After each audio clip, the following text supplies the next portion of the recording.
1968. Es el año más sangriento de la guerra de Vietnam. Y los tanques estadounidenses están en la línea de fuego. Hay un concepto erróneo muy extendido sobre que apenas se usaron tanques en Vietnam. El comandante del tanque dijo, llévatelo a la izquierda, y empieza a disparar. Para ganar la guerra, los estadounidenses desataron toda su potencia.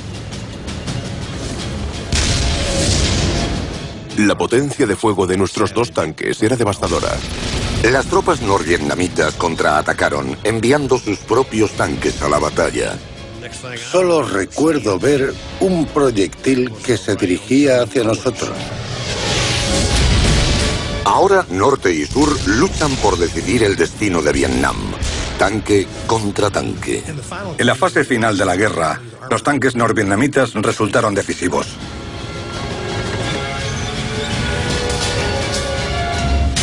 Grandes batallas de tanques. Batallas de la guerra de Vietnam. Ataque blindado.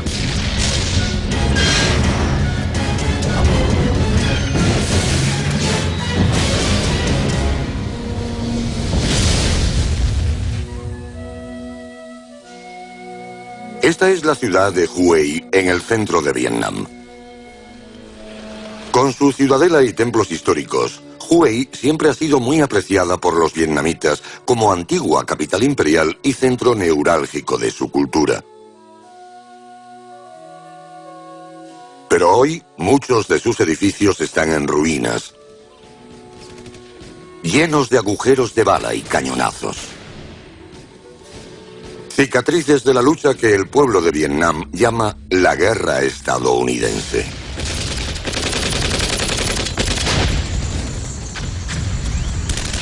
...1968... La guerra en Vietnam se intensifica a medida que las fuerzas del norte y del sur luchan por el control del país. Desde 1954, Vietnam está dividido en norte y sur a lo largo del paralelo 17. El norte está liderado por Ho Chi Minh, que pretende unificar todo Vietnam. La división del país en dos partes era algo que los líderes del norte, sobre todo Ho Chi Minh, se negaban a aceptar. Su objetivo fue siempre unir Vietnam con un único país. Más que un simple conflicto nacional, la lucha en Vietnam es también un frente en la Guerra Fría entre Estados Unidos y Rusia. El interés de Estados Unidos en la guerra de Vietnam estaba directamente relacionada con la Guerra Fría. Su objetivo era evitar la influencia soviética en Asia. Pensaban que si Vietnam del Sur caía, le seguirían Indonesia y Filipinas. Y toda Asia sería comunista.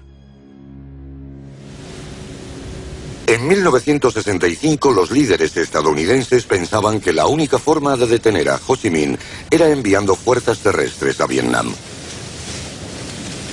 El 8 de marzo, una pequeña fuerza expedicionaria de 3.500 marines y 2 pelotones de tanques desembarcaron en Da Nang.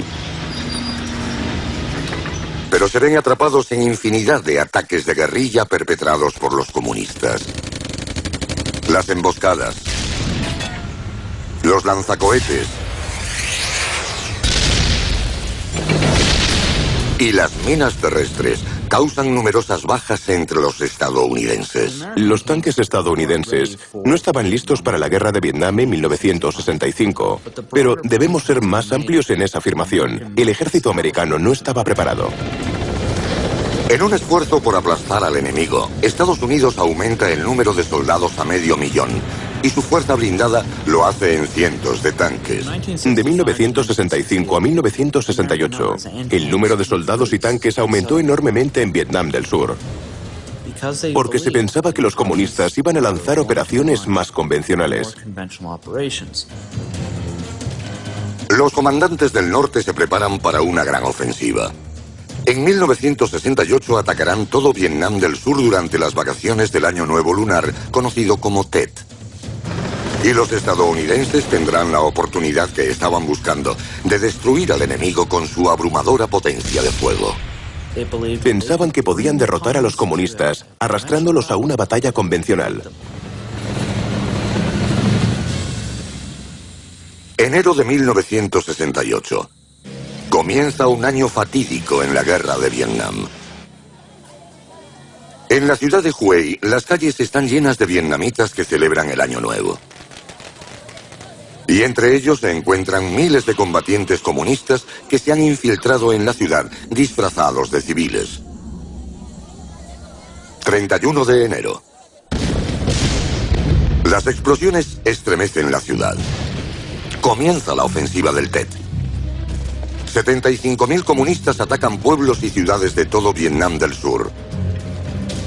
Y en ninguna parte la lucha es más encarnizada que en la ciudad de Hue.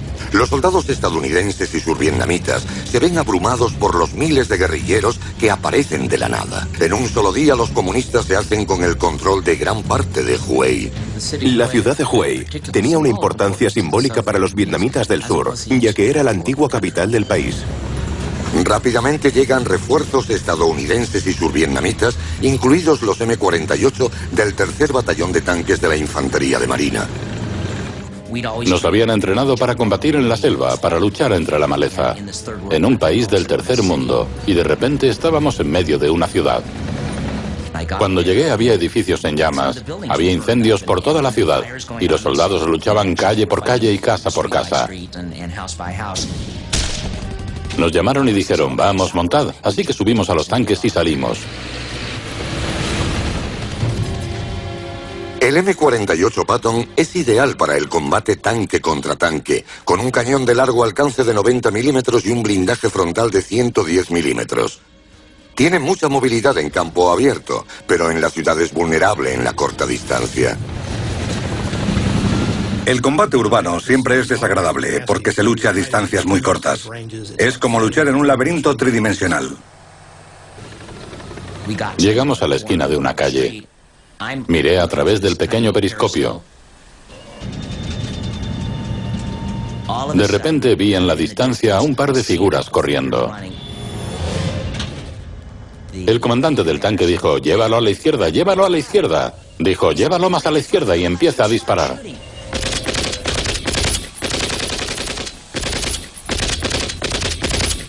Nueve de cada 10 veces uno ni siquiera sabía a lo que estaba disparando.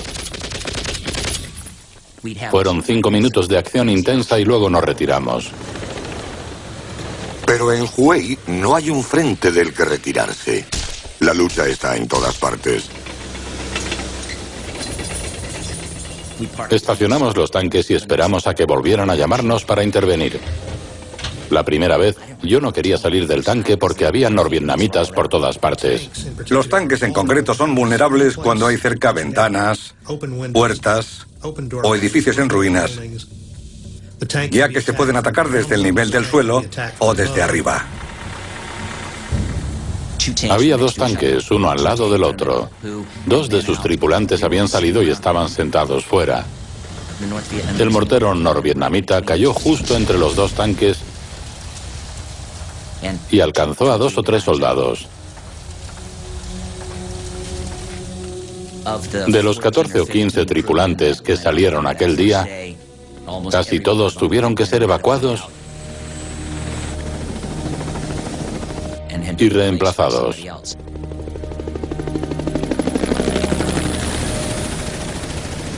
Cuando nos enviaban a la zona de combate de un país como Vietnam, nos daban un tiempo para aclimatarnos y hacernos una idea de lo que podíamos esperar. Pero no hubo tiempo para eso en Tet. Nos enteramos de que íbamos a entrar en Hue. Nada más llegar, encontramos el tanque y a él me asignaron. Básicamente estábamos reemplazando la tripulación que había sido alcanzada. Yo era el artillero sustituto. Al anterior comandante le habían volado la cara, así que había sangre por dentro y por fuera de la torreta. El interior del tanque podía estar lleno de sangre, partes de cuerpos y cosas así, pero los metían allí dentro y los obligaban a seguir adelante. Pensé, Dios mío, ¿qué va a pasar ahora? Recuerdo que el comandante del pelotón nos dijo lo que podíamos esperar. Esto no es territorio de tanques, salgamos a las calles. En un entorno urbano, los tanques tienen la enorme desventaja de estar limitados a las calles y las áreas que les permitan desplazarse. Así que los comunistas podían organizar emboscadas en los puntos por los que pensaban que iban a pasar. Había hombres en las ventanas esperando para lanzarnos cargas explosivas. Si alguien nos disparaba con armas pesadas en la calle, lo único que podíamos hacer era retroceder. Pero el tanque era mucho más lento. Días después de la llegada de los refuerzos, los estadounidenses siguen sin poder expulsar a los comunistas de Hue. A Estados Unidos le preocupaba la opinión pública sobre la batalla de Hue, y el hecho de que los comunistas vietnamitas se apoderaran de la ciudad durante un tiempo fue vergonzoso. A medida que la lucha continúa, a los comandantes estadounidenses les preocupa que las imágenes de los tanques destruyendo la ciudad histórica enfaden a la opinión pública. Las reglas de combate en Hue eran más restrictivas por tratarse de una zona urbana. Una de las cosas más extrañas de esta guerra me dejó bastante perplejo. Pensaba que era un cuento que los veteranos contaban a los novatos. En un tiroteo tenían que pedir permiso para contraatacar y pensé, no, eso no es posible. Iba por una calle vigilando la zona a través de la mira telescópica y vi un fogonazo en una ventana de un edificio. La rama de un árbol salió volando como si algo la hubiera golpeado. Miré hacia el edificio. El conductor vio el arma, pero yo no. Los lanzacohetes eran las principales armas antitanques de Vietnam del Norte. Eran lanzagranadas reutilizables, absolutamente letales para las tripulaciones. Le dije al comandante, déjeme disparar, y me dijo, no, espera. ¿A qué? Tuvo que llamar y solicitar permiso para disparar. De repente, imaginé 900 lanzacohetes abriendo agujeros en el tanque y fue como si el tiempo se ralentizara.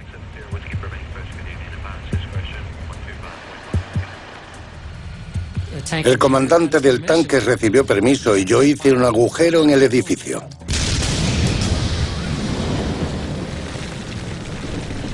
Después de 27 días, los comunistas son finalmente expulsados de Hue, pero gran parte de la ciudad está en ruinas. El número de bajas estadounidenses es elevado y la confianza en una victoria rápida en Vietnam empieza a perderse. La opinión pública norteamericana fue la gran víctima de la ofensiva del Tet. Antes de la ofensiva del Tet, los políticos estadounidenses decían, podemos ver la luz al final del túnel. Estamos a punto de derrotar a los comunistas vietnamitas. Pero el hecho de que estos pudieran lanzar una gran ofensiva contra Vietnam del Sur dejaba claro que no había tal luz al final del túnel. En el sur, unos 40.000 civiles vietnamitas son víctimas de la ofensiva del Tet. Y más de 45.000 combatientes comunistas resultan muertos o heridos. Sin embargo, las fuerzas de Ho Chi Minh continúan luchando en otros campos de batalla, donde esperan cambiar el rumbo de la guerra.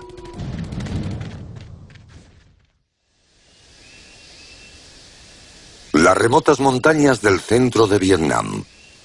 Un tanque estadounidense oxidado recuerda las duras batallas que sucedieron aquí en 1968. También es un recordatorio de que los norvietnamitas entraban en una nueva fase de la guerra, respondiendo con sus propios tanques. El ejército de Vietnam del Norte ya tenía tanques en 1959. Sin embargo, no sabían manejarlos y no los emplearon en batalla hasta 1968. Fue entonces cuando los norvietnamitas se equiparon con el PT-76. Se trataba de un tanque de fabricación soviética, un vehículo anfibio. Era muy útil para infiltrarse en Vietnam del Sur, a través de los numerosos cursos de agua que había que cruzar desde Vietnam del Norte. Y ahora, el ejército norvietnamita usará sus tanques para lanzar un ataque contra la gran base de combate estadounidense en Khe Sanh. Se infiltrarán desde Vietnam del Norte a través de Laos, cruzando la frontera de la carretera 9, y atacarán Khe Sanh.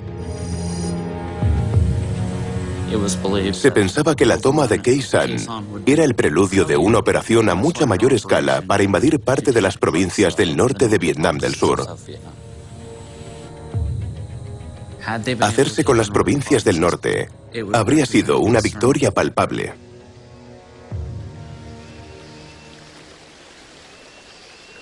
Carretera 9, Vietnam del Sur, enero de 1968.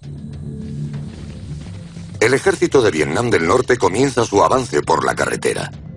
Los soldados de infantería y los tanques atacarán su objetivo principal, Khe Sanh. Pero primero deben tomar una pequeña base estadounidense de las Fuerzas Especiales que controla la ruta a solo 10 kilómetros de distancia, en Lang Bay. Vietnam del Norte despliega a casi 2.000 tropas y 16 tanques para atacar Lang Bay. La defensa de la base depende de tan solo 24 soldados de las Fuerzas Especiales, apoyados por 450 mercenarios locales. Recibí una llamada del capitán de Lang Bay que me dijo: adelante, Longrer, ve al campamento y ordena a tus tropas que se dispersen por el perímetro para que podáis defenderlo. Dijo, la otra noche había algunos tanques en Laos.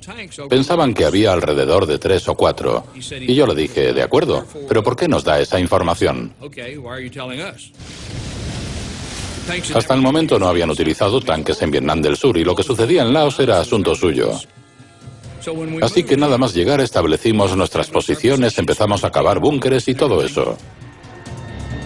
La artillería norvietnamita, refugiada en la montaña, comienza a disparar contra la base de las Fuerzas Especiales de Lang Bay. Estaban encima de nosotros, así que cada noche abrían fuego de manera muy efectiva contra el campamento.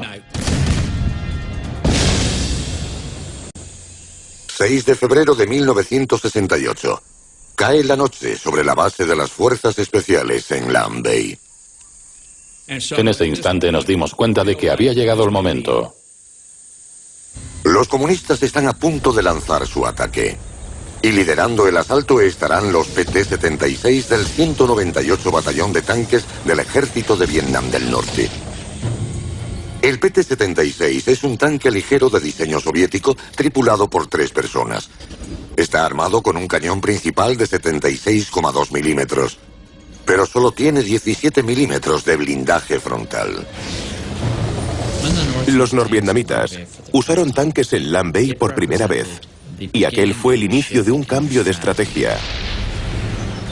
Podían combinar las operaciones convencionales con las de guerrilla. A medida que los PT-76 alcanzan la alambrada del perímetro de la base, la repentina aparición de tantos tanques norvietnamitas coge a los estadounidenses por sorpresa. El sargento que estaba en el búnker conmigo dijo, señor, tengo que decirle una cosa, hay tanques junto a la alambrada. Y le dije, ¿en serio? ¿Tanques junto a la alambrada? ¡Vamos! De repente los vi y exclamé, vaya, mirad eso, es un tanque ruso, es un PT-76. Los estadounidenses corren a sus búnkeres y cargan sus armas antitanque. Cañones sin retroceso de 106 milímetros. Entonces, ¡boom! Disparamos el primer 106. Y derribamos el primer tanque. Abrimos la recámara, metimos el segundo proyectil y derribamos el segundo tanque. Tercer proyectil y tercer tanque derribado.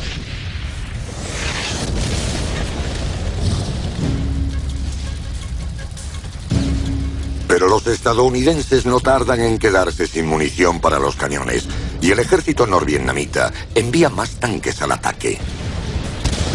Los estadounidenses disparan morteros para tratar de detener la segunda oleada de tanques. Pero los norvietnamitas continúan avanzando. Un tanque PT-76 amenaza a Longrer. Me agaché junto a la pared y tenía lanzacohetes antitanques. Así que lo armé, quité el seguro. El M-72 LO, o lanzacohetes antitanques, dispara una carga muy explosiva de 66 milímetros. Es de un solo disparo, pero puede penetrar el blindaje de un PT-76.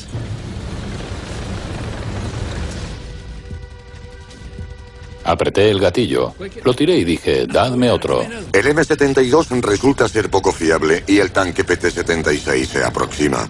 Probé a disparar 3 de estas cosas, pero no funcionaban.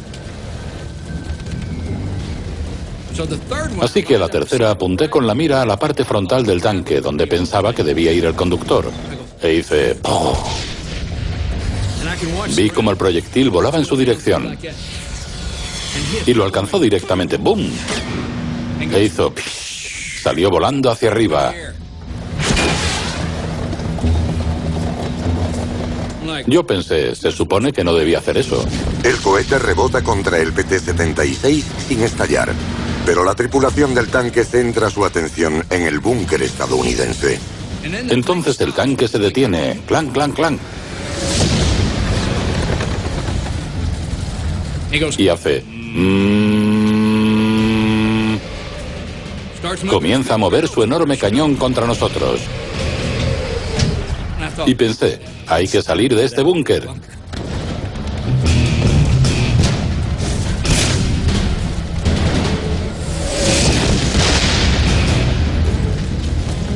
Los norvietnamitas han adoptado la táctica estadounidense de utilizar la enorme potencia de fuego de los tanques contra el enemigo. Y las tropas de Lam Bay están al borde de la derrota. Tras solo unas pocas horas de combate, los norvietnamitas controlan casi toda la base de Lam Bay. Longred y el resto de fuerzas especiales retroceden a una de las últimas posiciones defendibles, el Centro de Operaciones Tácticas, o TOC. Se trata de un búnker subterráneo donde se encuentra la radio y desde donde se envían todas las señales de mando. El ejército norvietnamita no pierde el tiempo y ataca a los enemigos atrincherados en el Centro de Operaciones Tácticas. Y cómo no, oímos un tanque. Venía directo hacia nosotros. Bum, bum, bum, bum, bum. Pero los estadounidenses han aprendido una lección acerca del PT-76. Dije, creo que lo podemos derribar desde el lado. Dije, no disparéis al frente, no sirve de nada. Disparamos el lanzacohetes y... ¡Bum! Lo derribamos, pero venía otro tanque por detrás.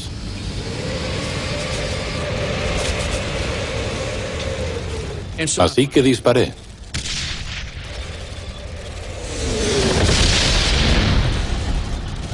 Pero no lo derribé. Aún así no podían moverse. Les había alcanzado en la oruga. Empezaron a girar el cañón. Yo todavía tenía el lanzacohetes en el hombro y volví a disparar. Otro PT-76 es destruido. Pero los tanques norvietnamitas continúan su implacable avance hacia Longred y sus soldados. Apareció otro tanque.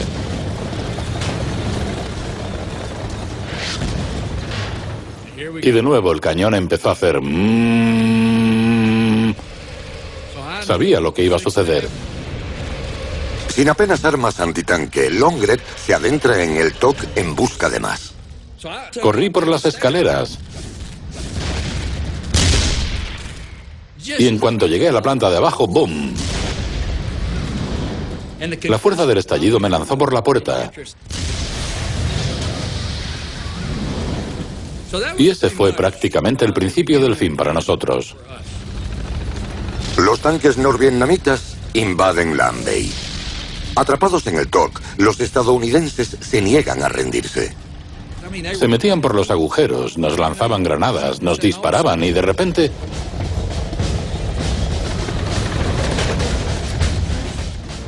Un tanque se para encima del búnker. Veíamos cómo caía la tierra del techo hacia...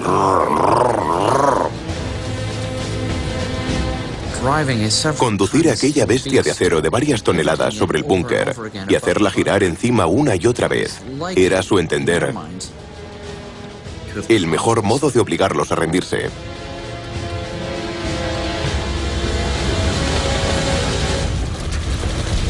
Pero las tropas de Lam Bay mantienen su posición. En un acto de desesperación, solicitan un ataque aéreo contra el ejército norvietnamita, que está justo encima de ellos. Estas decisiones nunca se toman a la ligera. Se trataba de un acto potencial de sacrificio por un bien mayor.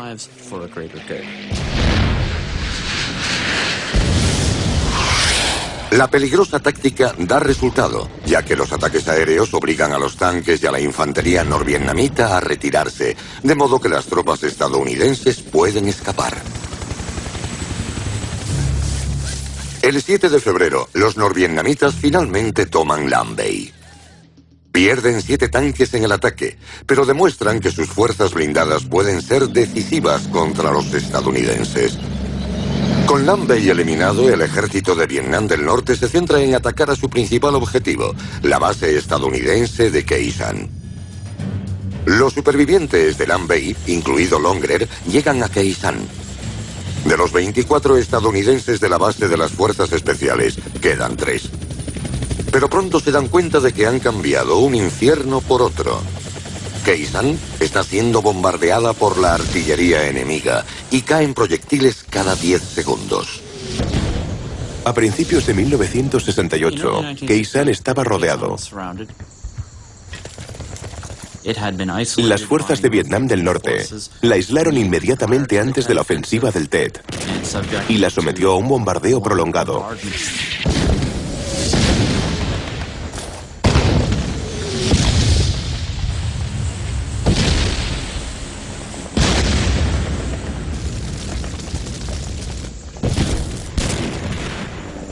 Los norvietnamitas asedian Khe Sanh, atrapando a unos 66.000 marines y tropas survietnamitas, además de un destacamento de tanques M-48.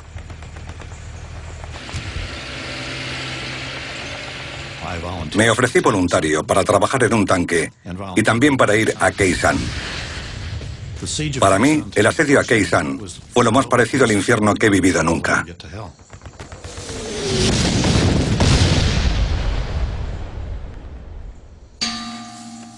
El batallón blindado 325C de norvietnamitas avanza contra la base estadounidense con 600 soldados. Se preparan para asaltar el puesto de avanzada de la colina 64, cerca del extremo oeste de Khe Sanh, una posición conocida como Rock Quarry. Rock Quarry era una loma donde había 2 tanques, uno delante y otro detrás, ocultos del enemigo. 8 de febrero de 1968. En las primeras horas de la mañana, los soldados norvietnamitas rodean el perímetro estadounidense. Salíamos por la noche furtivamente a buscar enemigos con las miras telescópicas nocturnas. Cavaron trincheras y túneles que conducían hasta nuestra posición. Hasta unos 50 o 100 metros de nuestras propias trincheras y nuestras líneas. Los zapadores norvietnamitas se arrastran en silencio para colocar explosivos bajo el alambre de espinos. Se adentraban por nuestras líneas defensivas con una facilidad pasmosa. Por supuesto, nadie lo esperaba.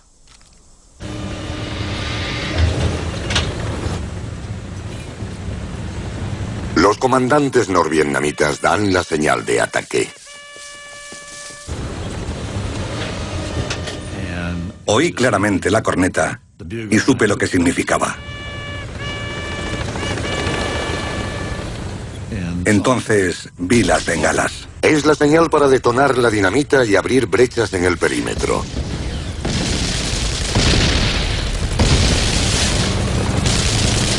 Desde posiciones ocultas, cañones y morteros comienzan a disparar contra la base. Sufrimos un violento bombardeo de artillería y morteros. La infantería norvietnamita avanza hacia la colina donde está el puesto de avanzada estadounidense. Era el puesto Alfa 1/9, que estaba en la colina 64. Y lo tomaron. Los marines huyen a toda prisa de los búnkeres. Al alcanzar la cima de la colina 64, los norvietnamitas se disponen a destruir la posición estadounidense. Pero había un par de cosas que se interponían en su camino, y eran 2 tanques. En lugares como Khe Sanh, los tanques no podían mantener sus posiciones, pero sin duda podían evitar que otros las tomaran. Los tanques estadounidenses maniobran tras las líneas enemigas, pero se ven obligados a disparar contra sus propios puestos, que ahora ocupa el ejército norvietnamita. Abrimos fuego contra ellos. Eso fue lo que ordenó el comandante del tanque y lo que hizo el artillero. Disparamos una docena o una docena y media de proyectiles. Muchos de ellos contra los mismos búnkeres que habían ocupado nuestras tropas minutos antes. La potencia de fuego de nuestros 2 tanques era devastadora. El contraataque obliga al ejército de Vietnam del Norte a retirarse, pero no sin antes demoler los búnkeres estadounidenses.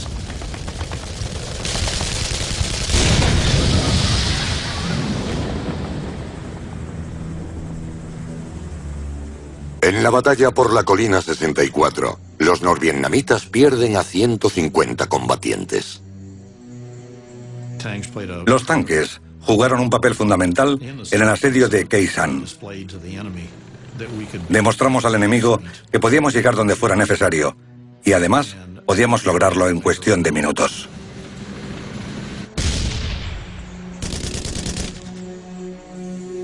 El ejército norvietnamita pierde a miles de hombres en el ataque a Khe Sanh. El asedio por fin termina en abril. Pero poco después, los estadounidenses se retiran de la base que tanto costó defender.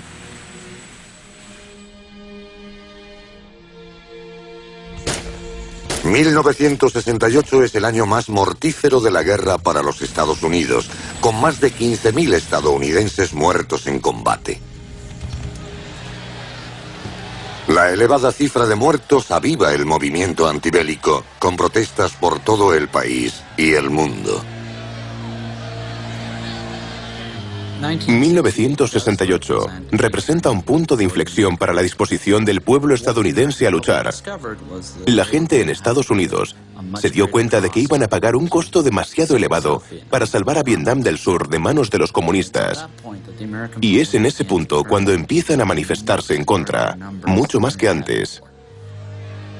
Mientras que Estados Unidos se cansa de la guerra, los norvietnamitas siguen decididos a continuar la lucha y derrotar a sus enemigos. Se planean nuevas ofensivas y los tanques serán cruciales a medida que se expande la campaña comunista para unir el país. Los guerrilleros de Ho Chi Minh forman ahora un ejército moderno listo para combatir contra la nación más poderosa de la Tierra. 1969. Para reponer sus fuerzas en Vietnam del Sur, el ejército norvietnamita envía tropas, suministros y tanques hacia el sur a través de la ruta Ho Chi Minh, una serie de caminos de miles de kilómetros a través de la selva. La ruta Ho Chi Minh era el apodo de la ruta comunista de comunicaciones, logística e infiltración hasta Vietnam del Sur.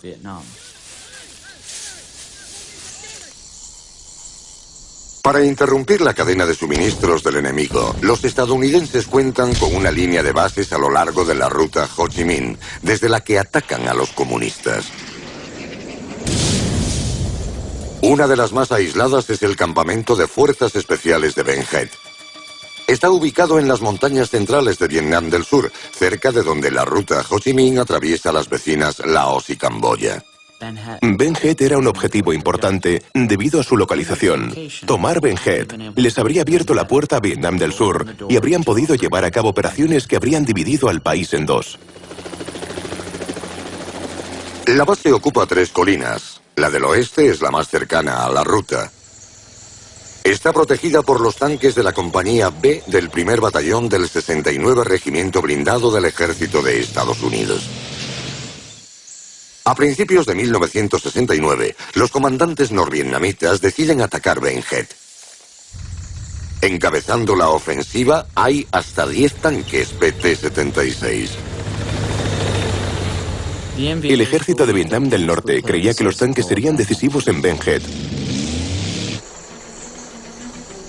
3 de marzo de 1969. 3 tanques M-48 se colocan en la colina oeste para proteger la base de Ben Het. Los atrincheramos. Estaban bajo tierra. Sobresalía el cañón. Nada más. Al caer la noche en la base, todo está tranquilo. Hasta que los estadounidenses oyen el ruido de motores al otro lado de la cercana frontera. Las fuerzas especiales tenían un equipo liderado por uno de sus tenientes e informaron de que había tanques avanzando por el tramo que los separaba de la frontera. Sacamos los prismáticos de visión nocturna y empezamos a buscar. Entonces vimos los PT-76. La primera batalla de tanques contra tanques en la guerra de Vietnam está a punto de comenzar. Con sinceridad, nos sorprendió que avanzaran hacia nosotros. Ben Het fue un combate de tanques contra tanques, por accidente. No puedo creer que los norvietnamitas decidieran emplear PT-76 contra M-48s.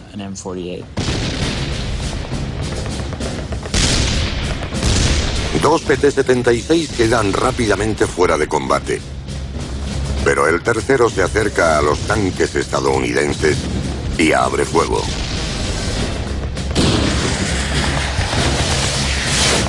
Solo recuerdo ver un proyectil que se dirigía hacia nosotros. Cuanto más se acercaba, más grande parecía. Por un momento pensé que pasaría de largo, pero no lo hizo. Alcanzó la escotilla de carga. Y al hacerlo, el comandante del tanque salió disparado por la torreta. A mí me lanzó hacia atrás y caí a unos 5 o 6 metros del tanque. A los otros dos tripulantes que nos acompañaban y estaban a mi izquierda, los cortó por la mitad. Una parte estaba en el tanque y la otra parte en el suelo. El proyectil del PT-76 ha matado y herido a la tripulación del M-48, dejándolo fuera de combate. Los tanques restantes atacan con dureza a los del ejército norvietnamita. Finalmente, los comunistas se retiran. Al amanecer del día siguiente, vieron que habían destruido al menos 2 tanques.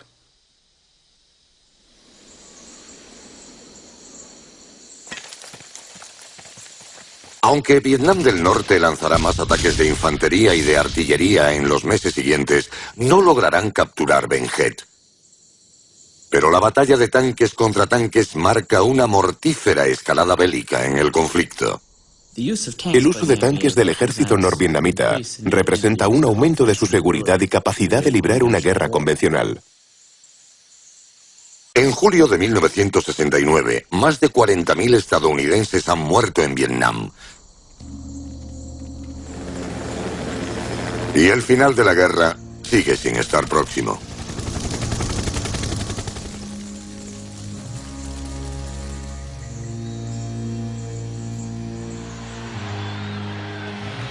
El 2 de septiembre fallece el líder de Vietnam del Norte, Ho Chi Minh. Pero su sueño de un Vietnam unido e independiente perdura. You can kill 10 of our men for everyone we kill of yours. But even at those odds, you will lose and we will win. Los estadounidenses comienzan conversaciones de paz con los norvietnamitas y anuncian la retirada de sus tropas. We have adopted a plan, which we have worked out in cooperation with the South Vietnamese, for the complete withdrawal of all U.S. combat ground forces.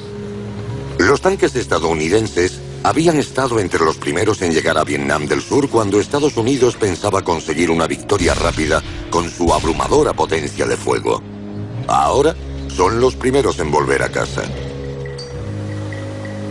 A medida que Vietnam del Norte abandona la guerra de guerrilla por métodos más convencionales, sus tanques se preparan para jugar el papel más importante en su lucha para unificar al país. Y a medida que la guerra estadounidense llega a su fin, el conflicto entra en su fase más decisiva. 1972.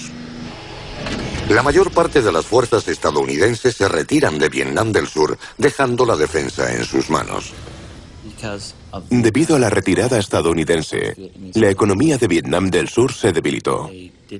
Ellos no tenían tanto dinero para gastar en su propia defensa. El norte, sin embargo, refuerza su ejército con la ayuda de la Unión Soviética y la China comunista, que le suministran nuevos y potentes tanques. La ayuda soviética les permitió reabastecer sus fuerzas para futuras operaciones. Los norvietnamitas creían que podían derrotar al sur en una guerra convencional en 1972. Primavera de 1972. Los comunistas lanzan una nueva ofensiva. Será el ataque de mayor escala de la guerra y lo encabezarán cientos de tanques. Cuando la gente piensa en Vietnam y en los tanques, la mayoría asumen que la guerra se libró en la selva, pero había zonas realmente aptas para el empleo de tanques, especialmente en las provincias del norte. Los tanques lanzan el ataque principal contra las provincias fronterizas donde los comunistas creen que el enemigo es más débil. Fue la primera vez que los norvietnamitas usaron un número tan grande de tanques durante la guerra. Para el ataque, el ejército de Vietnam del Norte desplegó 30.000 soldados y más de 150 tanques. Defendiendo las provincias del norte hay casi 30.000 tropas survietnamitas y docenas de tanques M-48. 30 de marzo de 1972. El ataque comienza cuando las tropas norvietnamitas cruzan la frontera hacia el sur de Vietnam. Con ellos van 2 regimientos blindados que incluyen el tanque más moderno del que disponen, el T-54. El T-54 es el principal tanque de batalla de diseño soviético. Destinado para la guerra de tanques contra tanques, está armado con un cañón principal de 100 milímetros y tiene un blindaje frontal de casi 10 centímetros. El ejército de Vietnam del Norte planea utilizar sus tanques para capturar las capitales de provincia de Quang Tri y Hue, lo que les dará el control de las provincias del norte. Para ello deben cruzar el puente sobre el río Qua Viet en la ciudad de Dong Ha. El puente de Dong Ha era importante porque soportaba el peso de los tanques. Si hubiera caído en manos comunistas, habrían podido continuar su avance hacia el sur, hasta Saigón. A medida que los tanques norvietnamitas se acercan a Dong Ha, el ejército de Vietnam del Sur envía a su recién formado 20 batallón de tanques para defender el puente. Tienen 42 tanques M-48 y se les ordena defender Dong Ha a toda costa. Los tanques survietnamitas toman posición en un terreno elevado con vistas al puente, esperando que los tanques enemigos se pongan a tiro. Cuando estos se acercan al puente, entran en una zona de auténtica destrucción.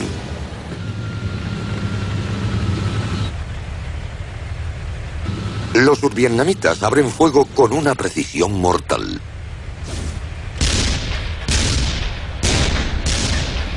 11 tanques enemigos son derribados.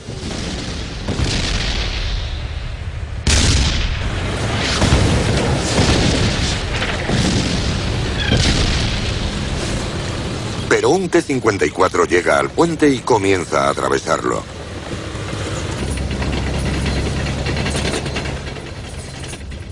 Un soldado de Vietnam del Sur se dispone a detenerlo con un arma antitanques.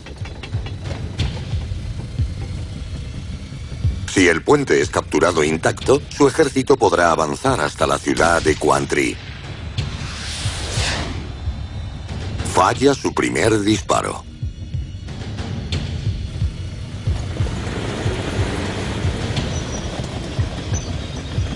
Solo le queda un proyectil.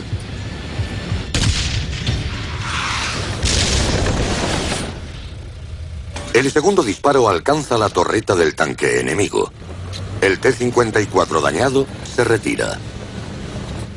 El ejército survietnamita vuela el puente, impidiendo que crucen los tanques del norte.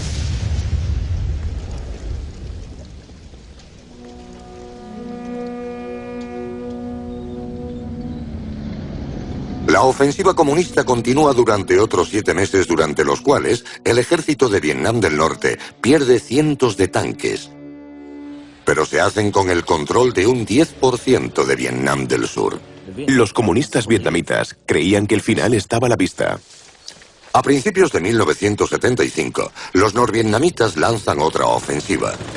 Sus tanques comienzan a atacar posiciones del sur y avanzan hacia la capital, Saigón. 30 de abril de 1975. Cuando las últimas tropas estadounidenses se marchan, los tanques del 203 Regimiento Blindado Norvietnamita entran en Saigón. Una imagen icónica de la guerra es la de un tanque derribando las puertas del Palacio Presidencial en Saigón. La guerra de Vietnam por fin ha terminado. Ahora, todo el país está gobernado por los comunistas. En la fase final de la guerra, los tanques norvietnamitas resultaron decisivos.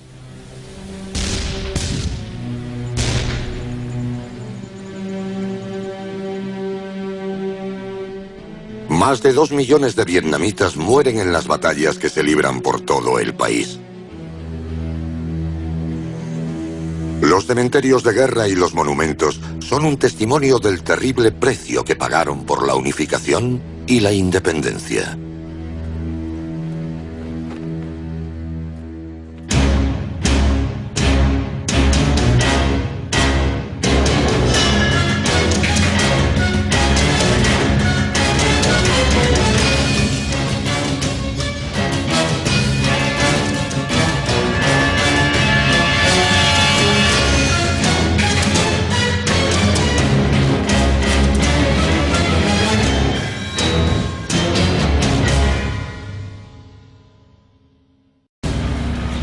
...1968... es el año más sangriento de la guerra de Vietnam... y los tanques estadounidenses están en la línea de fuego. Hay un concepto erróneo muy extendido sobre que apenas se usaron tanques en Vietnam. El comandante del tanque dijo, llévatelo a la izquierda, y empieza a disparar. Para ganar la guerra, los estadounidenses desataron toda su potencia. La potencia de fuego de nuestros dos tanques era devastadora. Las tropas norvietnamitas contraatacaron, enviando sus propios tanques a la batalla. Solo recuerdo ver un proyectil que se dirigía hacia nosotros. Ahora Norte y Sur luchan por decidir el destino de Vietnam. Tanque contra tanque. En la fase final de la guerra, los tanques norvietnamitas resultaron decisivos.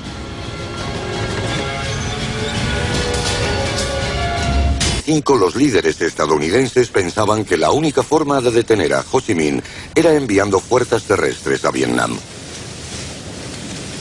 El 8 de marzo, una pequeña fuerza expedicionaria de 3.500 marines y 2 pelotones de tanques desembarcaron en Da Nang. Pero se ven atrapados en infinidad de ataques de guerrilla perpetrados por los comunistas. Las emboscadas, los lanzacohetes y las minas terrestres causan numerosas bajas entre los estadounidenses. Los tanques estadounidenses no estaban listos para la guerra de Vietnam en 1965, pero debemos ser más amplios en esa afirmación. El ejército americano no estaba preparado. En un esfuerzo por aplastar al enemigo, Estados Unidos aumenta el número de soldados a 500.000 y su fuerza blindada lo hace en cientos de tanques. De 1965. Grandes batallas de tanques. Batallas de la guerra de Vietnam. Ataque blindado.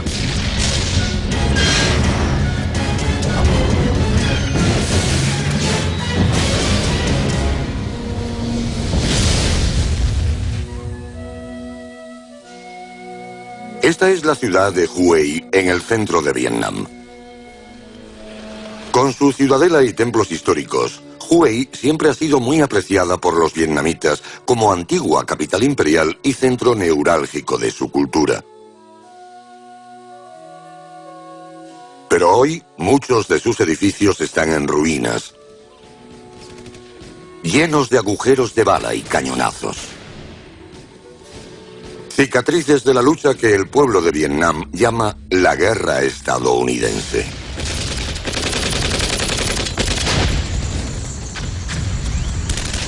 ...1968... La guerra en Vietnam se intensifica a medida que las fuerzas del norte y del sur luchan por el control del país. Desde 1954, Vietnam está dividido en norte y sur a lo largo del paralelo 17. El norte está liderado por Ho Chi Minh, que pretende unificar todo Vietnam. La división del país en dos partes era algo que los líderes del norte, sobre todo Ho Chi Minh, se negaban a aceptar. Su objetivo fue siempre unir Vietnam con un único país. Más que un simple conflicto nacional, la lucha en Vietnam es también un frente en la Guerra Fría entre Estados Unidos y Rusia. El interés de Estados Unidos en la guerra de Vietnam estaba directamente relacionada con la Guerra Fría. Su objetivo era evitar la influencia soviética en Asia. Pensaban que si Vietnam del Sur caía, le seguirían Indonesia y Filipinas. Y toda Asia sería comunista. En 1965 a 1968, el número de soldados y tanques aumentó enormemente en Vietnam del Sur, porque se pensaba que los comunistas iban a lanzar operaciones más convencionales. Los comandantes del norte se preparan para una gran ofensiva. En 1968 atacarán todo Vietnam del Sur durante las vacaciones del Año Nuevo Lunar, conocido como Tet. Y los estadounidenses tendrán la oportunidad que estaban buscando de destruir al enemigo con su abrumadora potencia de fuego. Pensaban que podían derrotar a los comunistas arrastrándolos a una batalla convencional. Enero de 1968. Comienza un año fatídico en la guerra de Vietnam. En la ciudad de Hue, las calles están llenas de vietnamitas que celebran el Año Nuevo. Y entre ellos se encuentran miles de combatientes comunistas